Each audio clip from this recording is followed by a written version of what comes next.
delineates the different lava flow. It's over 3,000 feet of overlying flows. What makes Steens special is that 16 million years ago, when this lava was erupted, the magnetic field was in the middle of a flip. Taking samples from dozens of flows all the way up the mountain, Rob and his colleagues have pieced together a detailed record of this magnetic reversal, although it's so surprising that not everyone accepts it. What we found as it started to reverse was the strength of the Earth's field decreased dramatically by 80 or 90%. The field started out pointing south, but as it weakened, the direction of the field began to change erratically. After 300 years, it had swung a full 180 degrees to point north, and the field's strength started to recover. But it couldn't hold that polarity, and it fell back to reversed, and the intensity crashed again. Once more, the Earth's magnetic shield practically disappeared, this time for 3,000 years. What was left was changing so fast that Rob found a flow that captured these wild gyrations even as the lava cooled. And what we found was even harder to believe. The quickly chilled margins in the bottom and the top had one direction, like that of the underlying flow, and the middle portion had a direction that was 60 degrees farther away. It was just as though, while the flow cooled, the field had moved 60 degrees, which if you calculate it out, that comes to about 6 degrees of movement per day. If we were observing this with a compass, you would be able almost to see the motion with your eye. It was truly astonishing and extraordinary. The lava layers of Steens Mountain suggest we could be in for magnetic chaos, with magnetic north changing from day to day. More seriously, for perhaps thousands of years, the Earth's magnetic shield will be weakened, something that will affect every person on the planet. The intensity of the magnetic field will be weaker, maybe 10, maybe 100 times weaker than it is today, which means that more cosmic radiation will get through.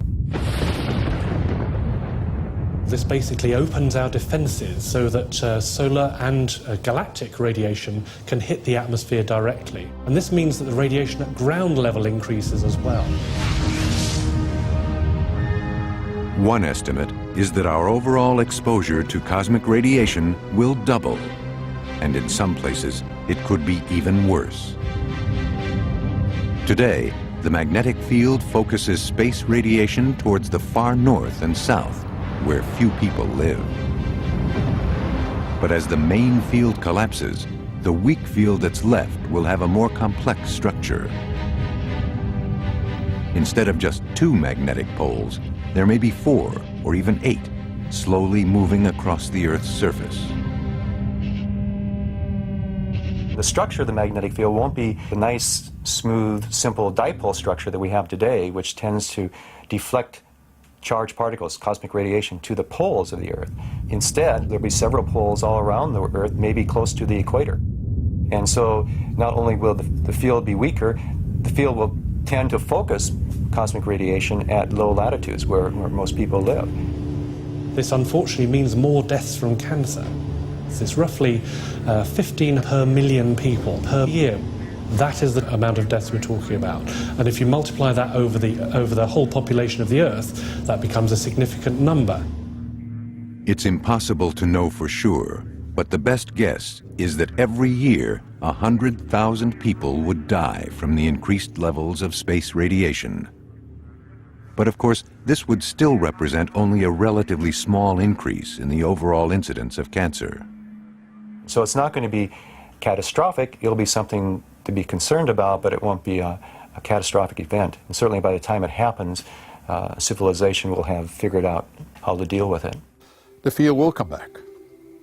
In the case of Mars, we know that the field will not come back, and it has been gone for billions of years, so the effect has been very, very serious on the Mars atmosphere. But on the Earth atmosphere, just a few thousand years of no magnetic field are not expected to result in a very large stripping of the atmosphere. Scientists now know that the magnetic reversal that is inevitably coming will have serious consequences for our descendants, but it won't be a disaster for planet Earth. And as our children's children's children wait for north to become south, they may find that a world without a strong magnetic field has its compensations. The great thing is that it would be possible to see the aurora just about every night, all over the Earth. So London behind me, for example, we might be able to see great aurora just about every night of the year, shimmering and moving in the sky as the solar wind hits the atmosphere directly and it glows like a neon light.